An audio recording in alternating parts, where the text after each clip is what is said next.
हमाद साहब, ये भी बताइएगा कि रमजान के हवाले से आप हमारे नाजरीन को क्या पैगाम देना चाहेंगे, क्योंकि आप नात लिखते हैं और अदीब भी हैं, आपका तज्जिया मैटर करता है। मैं जनाब सिर्फ ये गुजारिश करूंगा कि रमजान मुबारक का अगर वन वर्ड डेफिनेशन में करूं तो वो सब्र है।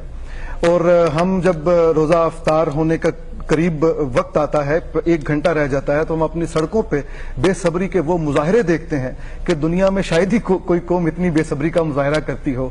इसी तरह हम जब रोजे से होते हैं तो अपने दोस्त अहबाब को पर गोया एहसान जिता रहे होते हैं कि देखो मुझसे बात मत करना, मुझे काम मत करना, मैं रोजे से हूं।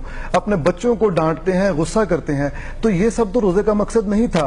रोजे का मकसद तो था सब्र, और वस्तईनु बिस्सब्र वस्सलात।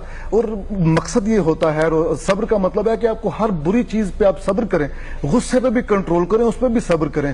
और अगर आप घर तेजी से जा रहे हैं तो आप हेस्ट मेक्स वेस्ट कहते हैं ना, हेस्ट मेक्स वेस्ट, तेजी में शैतान का हाथ। तो बेहतर है कि आप जो अगर कोई झगड़ा करना चाहे आपसे, आप कहें कि भाई मैं रोजे से हूं, और रोजे का मतलब सब्र है और बुराइयों की ढाल है ये। तो मेरा यही जो एक गुजारिश है अपने पाकिस्तानी तमाम मुसलमानों से, ये कि जब आप रोजे की हालत में हो तो सब्र की अलामत बन जाएं, सब्र की बेहतरीन मिसाल बन जाएं। और सड़कों पे, बाजारों में, अपने दोस्तों के साथ जिस जिस जगह पे आप मौजूद हो, आपको देख के लोग कहें कि हाँ रोजादार हो तो इस तरह का हो, इतना ही साबिर हो।